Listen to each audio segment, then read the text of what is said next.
നമസ്കാരം. Morning news. 75ാം republic ദിനത്തിന്റെ നിറവിൽ രാജ്യം 1950 നമ്മുടെ രാജ്യത്ത് ഭരണഘടന പ്രാബല്യത്തിൽ വന്ന ദിവസത്തിന്റെ അടയാളമായാണ് റിപ്പബ്ലിക് ദിനാഘോഷം. വികസിത ഭാരത് എന്ന പ്രമേയത്തിന്റെ അടിസ്ഥാനത്തിലാണ് ഇത്തവണത്തെ റിപ്പബ്ലിക് ദിനാഘോഷങ്ങൾ. നാരീശക്തിയുടെ വിളംബരം കൂടിയാണ് ഇത്തവണത്തെ പരേഡ് എന്നതും പ്രസക്തമാണ്. പരമാധികാരം ജനങ്ങളിൽ നിക്ഷിപ്തമാണ്. ഇതാണ് റിപ്പബ്ലിക് എന്ന വാക്കിന്റെ അർത്ഥം. രാജ്യം പരമാധികാര രാഷ്ട്രമായി മാറിയതിന്റെ ഓർമ്മപ്പെടുത്തലാണ് ഓരോ റിപ്പബ്ലിക് ദിനവും. ഇന്ത്യ ഗേറ്റിലെ അമർ ജവാൻ ജ്യോതിയിൽ പ്രധാനമന്ത്രി പുഷ്പചക്രം അർപ്പിക്കുന്നതോടെ രാജ്യ തലസ്ഥാനമായ ഡൽഹിയിൽ റിപ്പബ്ലിക് ദിനാഘോഷങ്ങൾ ആരംഭിക്കുന്നു. എറണാകുളം മഹാരാജാസ് കോളേജിലുണ്ടായ അക്രമ സംഭവത്തിൽ വിദ്യാർത്ഥികൾക്കെതിരെ നടപടി. 21 വിദ്യാർത്ഥികളെ സസ്പെൻഡ് ചെയ്തു.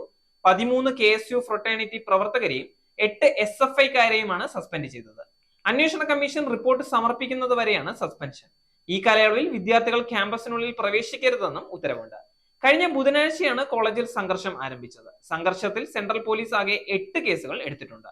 ക്യാമ്പസിലെ വിദ്യാർത്ഥി സംഘർഷം പരിധി വിട്ട് കത്തിക്കുത്തിലേക്കും ആക്രമണങ്ങളിലേക്കും കടന്നതോടെ കഴിഞ്ഞ 18-നാണ് കോളേജ് അടച്ചത്. വിദ്യാർത്ഥി സംഘടനകൾ, PTA എന്നിവരുമായി കോളേജ് അധികൃതർ ചർച്ച നടത്തി നിയന്ത്രണങ്ങളോടെ ക്യാമ്പസ് തുറക്കാൻ തീരുമാനിച്ചിരുന്നു.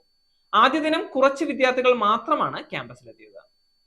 ഈ വർഷത്തെ പത്മ അവാർഡുകൾ പ്രഖ്യാപിച്ചു. 3 മലയാളികൾക്കുൾപ്പെടെ ആകെ 34 പേർക്കാണ് ഈ വർഷം പത്മശ്രീ ലഭിച്ചത്. കഥകളി ആചാര്യൻ സദനം ബാലകൃഷ്ണൻ, കാസർകോട്ടെ കർഷകൻ സത്യനാരായണ ബെല്ലേരി, തെയ്യം കലാകാരൻ EP നാരായണൻ എന്നിവർക്കാണ് കേരളത്തിൽ നിന്ന് പത്മശ്രീ ലഭിച്ചത്.